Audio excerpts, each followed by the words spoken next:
venga como un inicio. En ese sentido, hemos programado dos últimas ponencias magistrales con dos grandes amigos, el doctor Gustavo Subieta Calleja y el doctor Roberto Sancho Fernández Vaca. El primero con la ponencia El equilibrio ácido-base y la fórmula de tolerancia a la hipoxia a la altura, que ya nos dio un adelanto ayer. Doctor Gustavo Subieta, un placer escucharlo.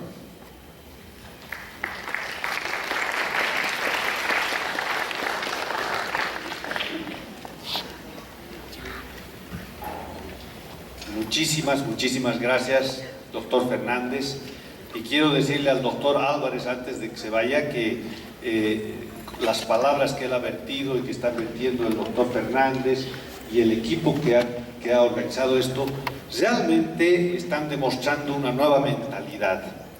Y esta nueva mentalidad debe impulsarse al máximo, porque así como ellos están dirigiendo este nuevo concepto de la enseñanza de la medicina de la altura, creemos que se le debe dar una gran continuidad y que además se debe reconocer, se los debe condecorar por esta extraordinaria inquietud y este impulso que le están dando a la medicina de la altura. Bueno, me han honrado muchísimo y nos han honrado al Instituto de Pulmonar y Patología de la Altura a presentar estas conferencias y nos han dado libertad de exponer conceptos que son nuevos, y lo que van a ver son conceptos verdaderamente nuevos. Pero además debo añadir aquí que yo me siento honrado de presentar estos trabajos a ciertos profesores que he tenido en la Facultad de Medicina. Y le quiero mencionar al doctor Oscar Vera, que era mi profesor de farmacología en realidad. El doctor Heriberto Cuevas también ha sido profesor de bioquímica. Y varios otros de los profesores que están aquí. Ignacio Alurralde también fue profesor de hematología. Y es pues muy grato presentarles a ellos y a todos los demás, aunque debo decirles que uno es alumno permanente en la vida. Y yo he aprendido mucho, me acuerdo mucho de los trabajos del doctor Moisés Vázquez, de la época de la Oroya, y de su conferencia que nos ha dado, y cada una de las conferencias en las que hemos asistido acá, yo he sido uno de los estudiantes que estoy aprendiendo permanentemente. Y eso es lo que debemos pensar, que tenemos que aprender y que tenemos que tener una mentalidad abierta a nuevos conceptos, porque tenemos tendencia a la comodidad y el confort de lo que ya sabemos y nos cerramos a veces a lo nuevo. Es como cuando aparece un nuevo aparato de iPhone. Uno primero dice, no, ¿qué es esta complicación? Yo no quiero. Pero cuando ya empieza a utilizarla y aprende la nueva tecnología, dice, qué maravilla, es decir, estos teléfonos inteligentes. Entonces hay que tener una mentalidad abierta. Yo les ruego que tengan una mentalidad abierta frente a lo que les voy a exponer, porque aquí hay cosas muy novedosas. El equilibrio ácido-base en la altura y la fórmula de la tolerancia a la hipoxia. Esto, por supuesto, es trabajo personal y me ha ayudado mucho Natalia, que la conocen varios de ustedes, y por supuesto con el jefe máximo Subieta Castillo. Siguiente, por favor. Unas pequeñas cosas que queremos nosotros un poquito poner nuestro punto de vista en el mal de montaña crónico. Ha recibido varios nombres: la polistemia aumentada, la eritrocitosis, eritremia, la eritrocitosis excesiva, la eritrocitosis patológica de la altura. Nosotros pensamos, en realidad, perdón, debo corregirme, mi jefe ha estado meditando sobre esto muchos años y ha llegado a la conclusión de que debería el término correcto etimológicamente, por algo es miembro de la Academia de la Lengua, polieritrocitemia. ¿Por qué este término? Porque poli quiere decir muchos glóbulos rojos en la sangre, emia, células de glóbulos rojos en la sangre. Realmente nos parece que este es un término muy preciso y debemos buscar la precisión en lo que hablamos. Entonces, porque las eritrocitosis quiere decir alteraciones, o si se busca, ¿no?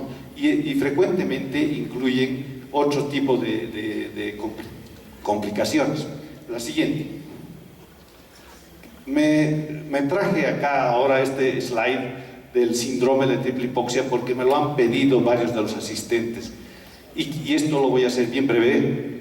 Uno de los importantes aspectos de lo que llamamos polieritrocitemia o los glóbulos rojos aumentados en nuestros pacientes es que sufren frecuentemente el síndrome de triple hipoxia.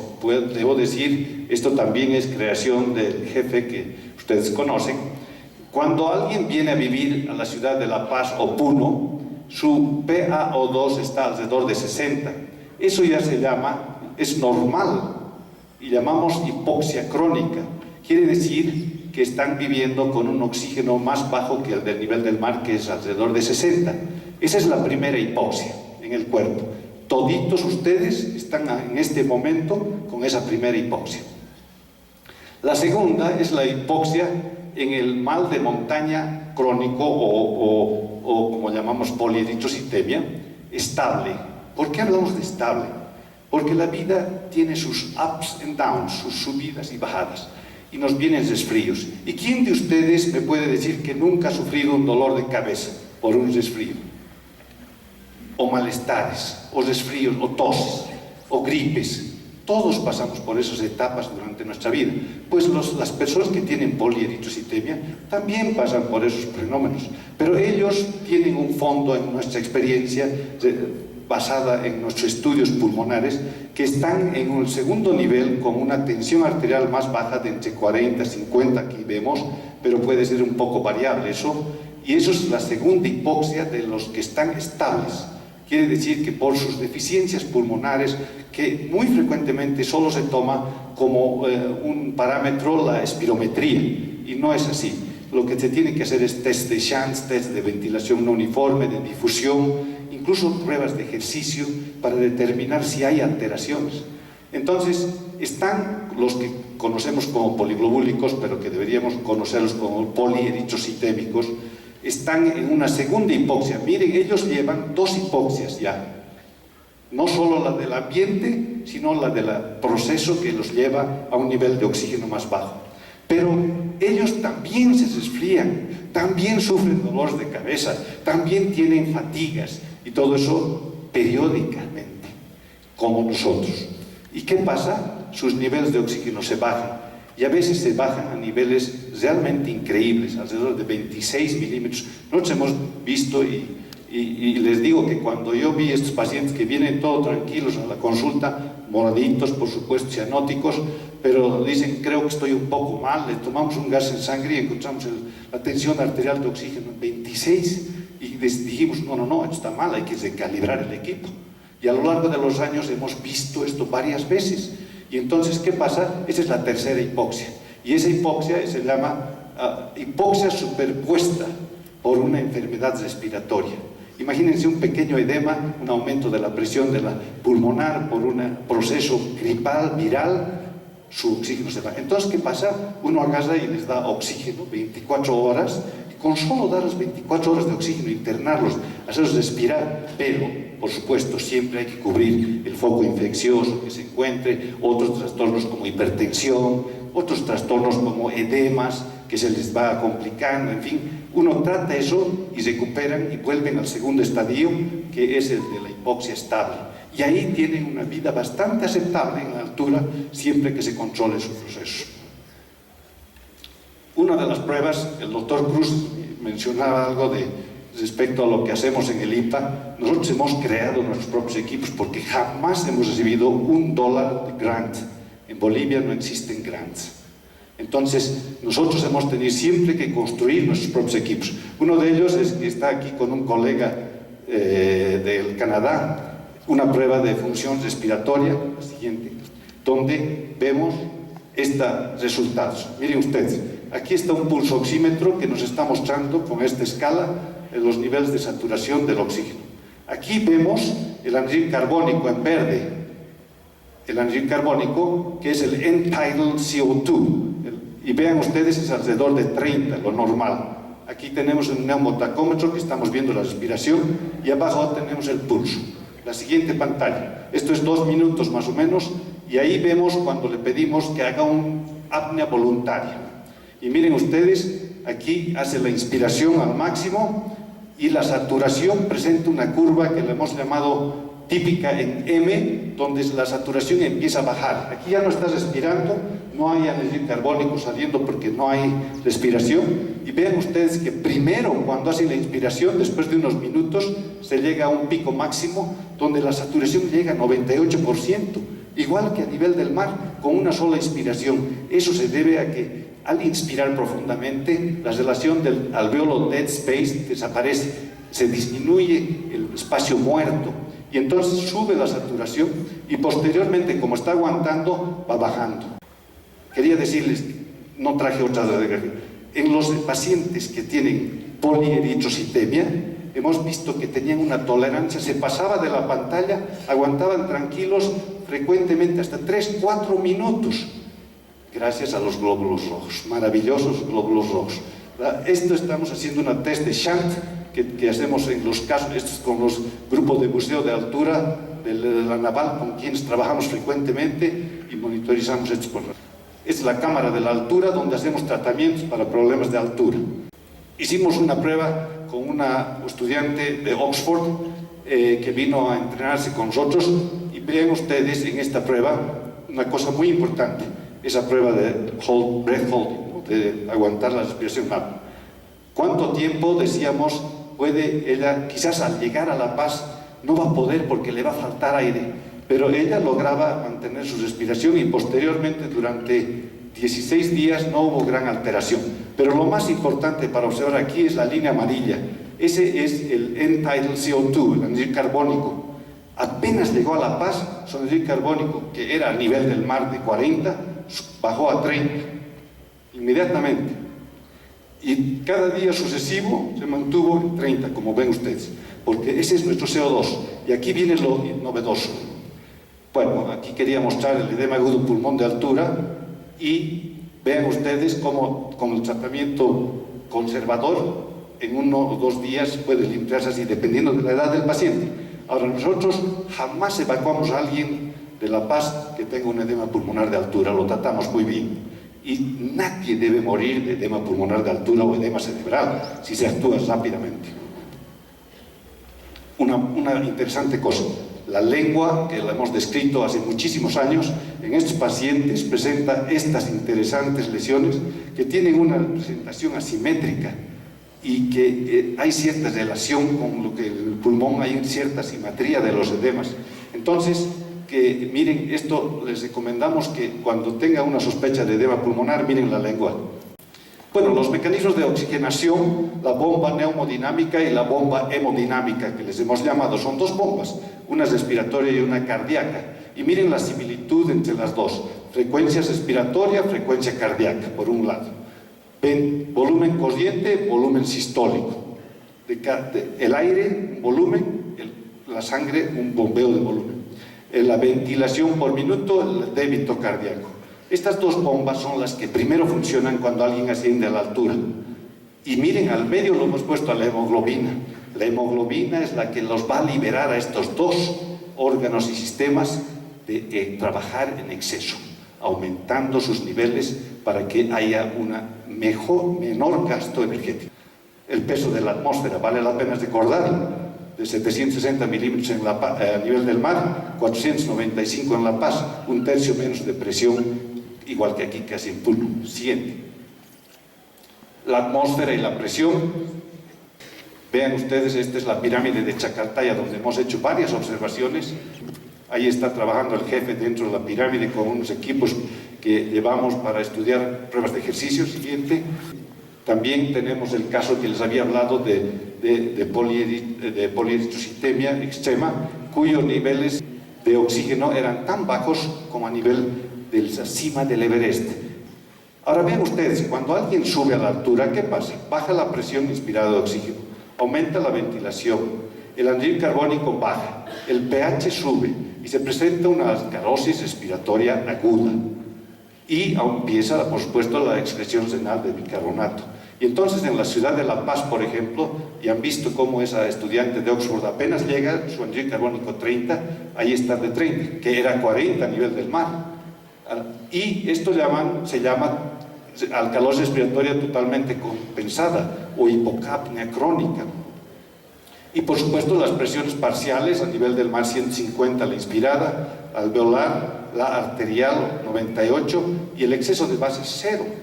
Pero miren ustedes, en La Paz 94 es más o menos la inspirada de oxígeno. En La Paz hay muchas alturas, bueno, tenemos 1000 metros de diferencia entre la parte de arriba, del alto y abajo, así que hay variaciones.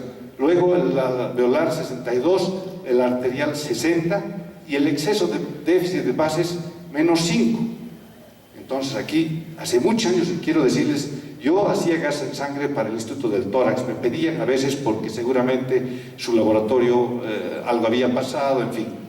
Y en una de esas fui a hacer el gas en sangre para terapia intensiva y el doctor Penalillo, yo le dije, doctor Penalillo, no puede ser pues, que tengamos menos 5 de déficit de bases, porque el equilibrio ácido-base tiene que ser que no tenemos desbalance. Y me dijo, doctor, eso es para ustedes, para investigar. Y eso se me quedó en la cabeza. Entonces, la población estimada que vive alrededor de 2000 metros en el mundo, yo puse inicialmente 140 porque también hace años hice un estudio de cuánta gente vivía por encima de 2500 metros y eran alrededor de 100 millones de personas aproximadamente. Después mandé al trabajo para publicación y algún editor me cambió, no señor, esto es 200 y me bajó a 2000. Al final se me quedó esta presentación, pero a 2000 metros posiblemente sean más de 200 millones, por encima de 2000. Es posible que 200 millones de personas que vivimos en la altura, todos ustedes, que tengan un estado de ácido base donde estamos en alcalosis respiratoria compensada crónica, estamos en un estado de patología, pero no puede ser. Por eso decimos no. Los residentes de la altura que viven bajo condiciones normales para su ambiente no pueden estar viviendo en una situación patológica, porque nuestra vida es normal. Entonces, el conocido nomograma de Sigurd-Andersen de nivel del mar, ven ustedes en la parte central, tenemos anhídrido carbónico de 60, de 40, el CO2 arterial. Si uno se baja y pone en este nomograma lo que es el valor en la ciudad de La Paz, es 30 el CO2, entonces se baja aquí y aquí está el nivel de 30, aquí. Entonces, ya está fuera de la escala. Entonces resulta que por los atares de la vida acabé en Copenhague. Fue muy interesante porque caí justo en el departamento donde estaba el profesor Paul Erik Paule de Fisiología en la Universidad de Copenhague. Y fueron increíbles, los daneses son increíbles. Agarró y me dijo, yo lo llamé, le escribí un email, le dije, voy a tener que estar ahí unos años, y me dijo, doctor, bienvenido, llámeme apenas llegue. Llegué a Copenhague, lo llamé y le dije, doctor, ¿cómo está? Y hablamos 1 hora y media sobre el equilibrio ácido-base por teléfono. Me dijo, mañana venga a visitarme en la universidad. Llego al día siguiente a su universidad y me dice, doctor, esta es mi oficina y esta es su oficina. Aquí vamos a investigar. Y era interesante porque allá la montaña más alta es 170 metros.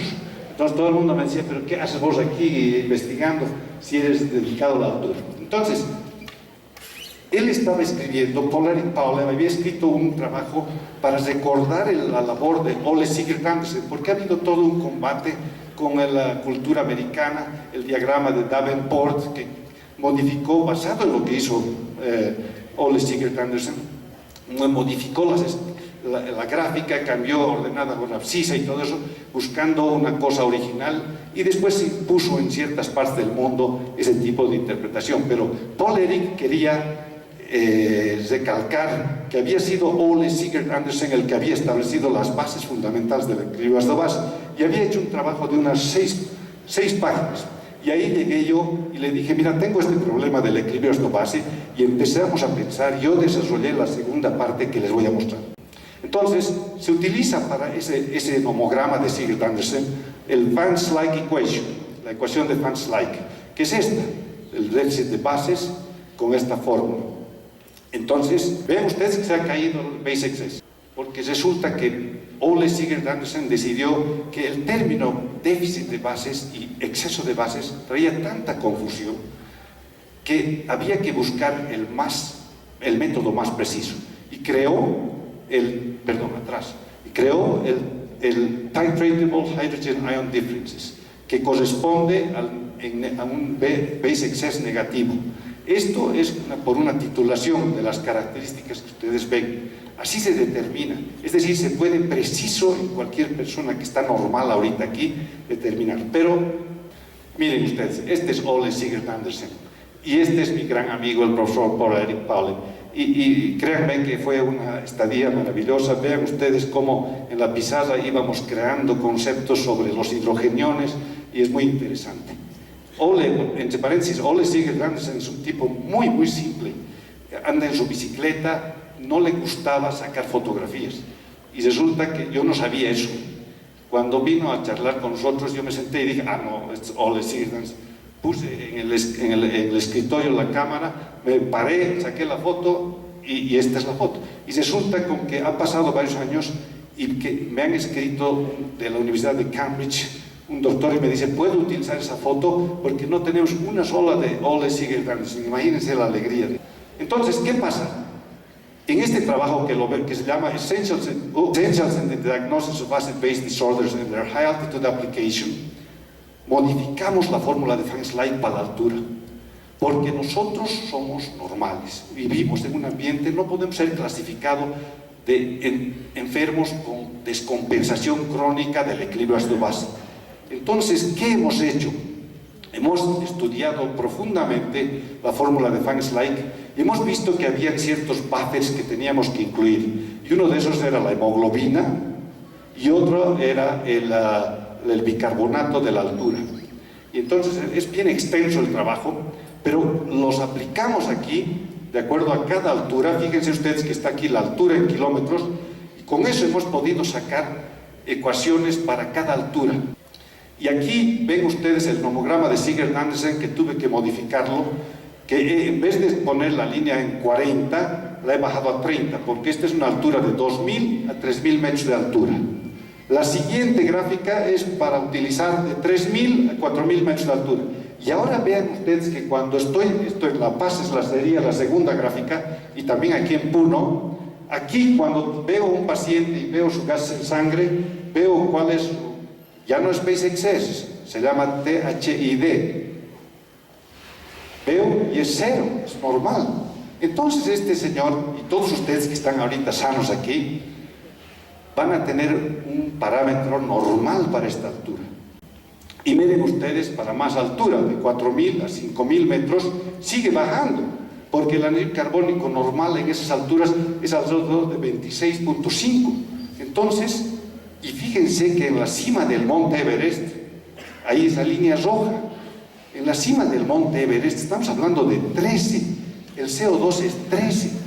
Entonces, ¿qué significa? Pero qué importancia, dirían ustedes, este doctor, ¿para qué se mete a hurgar esas cosas? Porque cuando un médico intensivista está trabajando en Puno, en La Paz, tiene que utilizar, cuando el paciente se descompensa, tiene que compensarlo a su ambiente para estabilizar su equilibrio ácido-base. No puede descompensarlo, es decir, compensarlo a nivel del mar, lo está descompensando. O sea que si utilizamos las tablas de nivel del mar para los residentes de la altura, estamos más bien produciendo un problema en el paciente. Le estamos obligando a que su sistema respiratorio, su sistema renal, compense cosas extras. Es decir, lo operamos a alguien, entra a terapia intensiva, y ahí le corregimos el equilibrio ácido-base para que esté en nivel del mar, pero está en la altura. Entonces ese paciente tiene que equilibrar ese estado de nivel del mar para la altura, imagínense. Entonces, ¿qué causa la muerte en el monte Everest? Ustedes cuando ven que asciende la gente, uno piensa, es la hipoxia. Todos piensan es la hipoxia. Sin embargo, siguiente, por favor. Vean ustedes aquí una de las tablas que sacamos del internet de las muertes en la montaña. De todas la Death Zone es la parte más alta que está aquí por encima de 8.000 metros, donde más mueren. Pero cuando uno analiza las cosas, la gran mayoría muere cuando están descendiendo. Y muchos son accidentes y cosas. Entonces, hemos estudiado aquí en estos, ¿cuántos eran por enfermedad de altura que morían en la cima del Everest? Solamente el 9%. Es bajísimo eso. Cualquiera pensaría que toditos los que han muerto por la altura. No es así. ¿Por qué? Algo hay en la altura. Y ahí vienen los siguientes temas. Bueno, miren, el anhídrido carbónico arterial a nivel del mar, 40. Les decía, en La Paz, 30. Y vamos subiendo en altura. Esto es basado en estudios que se han hecho en diferentes alturas, por supuesto. Y en la cima del Everest es 7.5 el anhídrido carbónico. Imagínense qué bajo. Bueno, depende. Hay unas variaciones que, por supuesto, son comprensibles por las dificultades de medir. Y una de las investigaciones últimas fue la Caldwell Expedition, que fueron los ingleses a medir el gas en sangre y midieron a 8.000 metros más o menos la tensión arterial de oxígeno. Y estos valores se encontraron. Miren, el oxígeno, les decía que el oxígeno está en 29.5 en la cima del Everest. Entonces, cuando ustedes, los que son médicos y tratan a un paciente a nivel del mar, cuando un paciente a nivel del mar presenta una tensión arterial de oxígeno de 60, puede entrar en terapia intensiva porque está en estación crítica. Estábamos nosotros en Xining, con Congreso de la Altura, y resulta con que se presentó un caso de edema pulmonar, está en el hospital, quieren verlo, nos dijeron, ¿cómo no? Vamos. Y nos fuimos con un montón de colegas de diferentes países.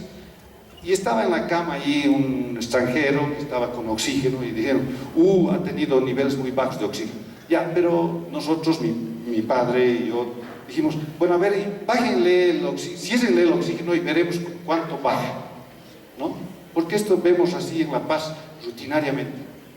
Resulta que empieza a bajar, pues la saturación que estaba en 98, empieza a bajar 95, 90, 85, 70, y uno de los médicos ahí, paren, pónganle el oxígeno. Entró en pánico, porque era un médico de nivel del mar. Entonces, nosotros permitimos, medimos y podemos verlo bajar hasta una saturación de 60, tranquilo, y lo observamos. Tampoco es que lo íbamos a dejar así, solo había que observar. Ya les he mostrado esto, pero quiero hacerles recalcar que no se olviden, la siguiente, mi hematocrito y el de todos los que estamos bastante sanos en la altura del nivel de La Paz y aquí en Puno posiblemente, es alrededor de 50. Ese es mi hematocrito. Entonces, hemos hecho un estudio de las hemoglobinas a diferentes alturas. Y ven ustedes aquí, la ciudad de La Paz es alrededor de, aquí, 16 gramos, 17 gramos por ciento, y diferentes alturas que hemos tomado, está en nuestra publicación, gracias al trabajo de los colegas peruanos. Han hecho mediciones en diferentes alturas y esto nos ha servido muchísimo, porque hemos visto cómo van aumentando la hemoglobina a diferentes alturas. Y hemos hecho un estimado cómo debería ser la hemoglobina para alguien que se ha adaptado al monte Everest. Y fíjense ustedes que, de acuerdo a este análisis exclusivamente matemático, se ha hecho una estimación que debería ser 26 gramos por ciento. Por supuesto, cuando presento esto en el exterior, los colegas de nivel del mar se quieren morir de escuchar eso, pero habría que ver, esto es un análisis matemático nomás. Pero vean cómo sube eso, y es un hecho evidente que la hemoglobina sube. Ahora miren el anhídrido carbónico, a nivel del mar 40, a nivel de La Paz 30, y va bajando sucesivamente hasta la cima del Everest, que han visto ustedes que era 7.5. Entonces ven, aquí hay una curva de bajada del CO2, y estos son hechos impajaritables, como dicen alguna vez en Bolivia.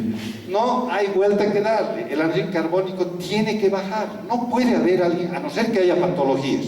Y entre paréntesis quiero decirles, las patologías pulmonares de la altura, nosotros nunca vemos anhídridos carbónicos súper altos como se ve a nivel del mar, son bien bajas. Con esos dos datos, imagínense la hemoglobina, que es un hecho de la altura, la siguiente.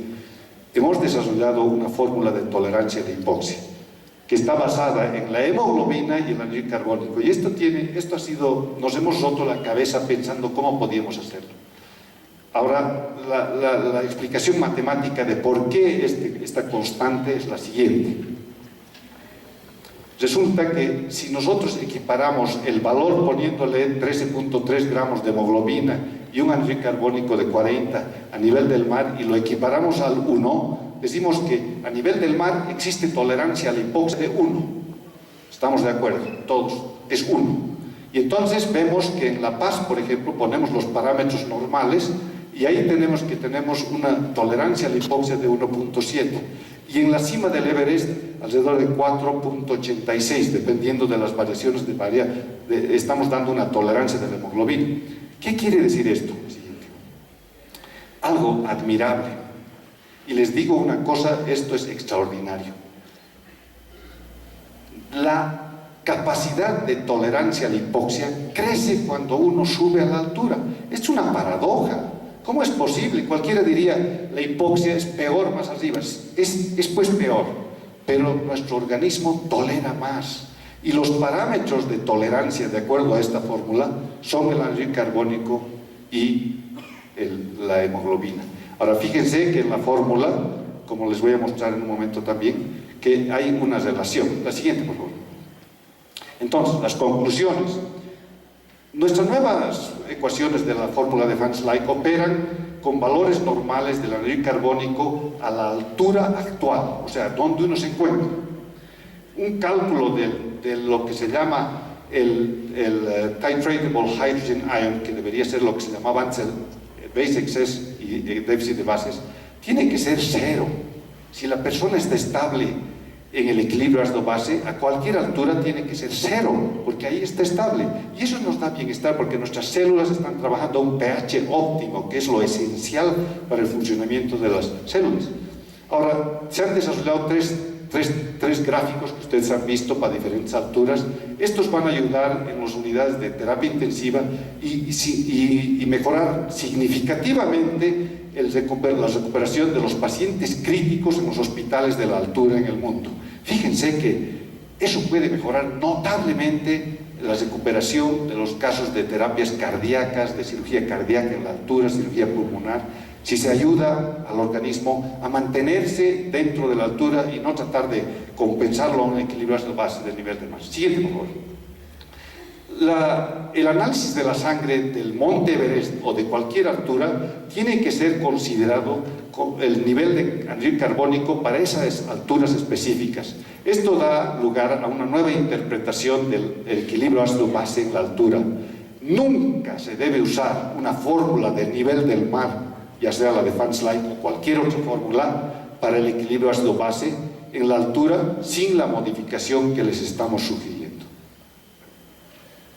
Los montañistas que llegaron a nivel, y esto es otra parte de otra charla, pero saben que en el trabajo de Caldwell utilizaron justamente las tablas de nivel del mar y decían que ellos estaban con un desequilibrio ácido-base. Y cuando utilizamos nuestra fórmula en sus datos, vimos que los que habían llegado a la cima tenían cerca a 0 su equilibrio ácido-base. Es decir, que alguien que pueda lograr llegar a semejantes hipoxias sin oxígeno, llegar a esas cimas, es que se ha mantenido con un equilibrio ácido-base propio para esa altura. La siguiente, por favor. Entonces, aquí concluimos algo extraordinario. La tolerancia a la hipoxia es mayor conforme sube uno a la altura. Esto parece una aberración, pero es. La fórmula de tolerancia a la hipoxia permite la cuantificación basada en 2 respuestas biológicas esenciales a la hipoxia hipobaríca. La primera, que la hemoglobina aumenta indefectiblemente. Ahora, yo les voy a decir una cosa, lo de los tibetanos no lo voy a tocar ni sé, la verdad, quisiera algún día sentarme a estudiar personalmente más datos de ellos. Y el anhídrido carbónico que disminuye. Ahora, puede ser que en los tibetanos el anhídrido carbónico también debe disminuir, no sé qué parámetros serán, la verdad es que nunca lo he revisado. Ahora habría que hacer que alguno de los estudiantes vaya a revisar cómo es el anhídrido carbónico de los tibetanos en la altura. Por lo tanto, la tolerancia a la hipoxia, y miren lo bello de esta fórmula, es que no lleva el oxígeno. En esta fórmula no está la variable oxígeno. ¿Por qué? Porque la variable que está ligada al oxígeno es el anhídrido carbónico, y esas son cosas esenciales. Entonces, y además tiene una relación inversa al anhídrido carbónico. Cuanto más alto el anhídrido carbónico, menos tolerancia a la hipoxia. Es decir, cuando está a nivel del mar, el CO2 es 40, menos tolerancia.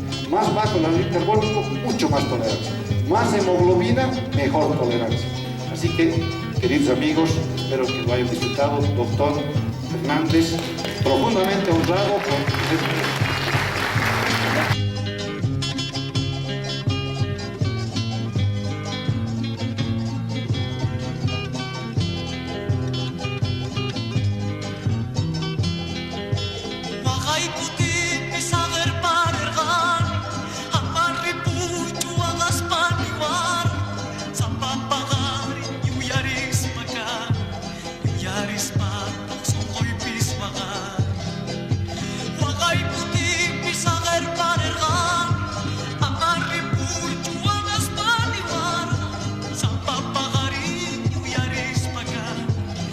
Yaris pa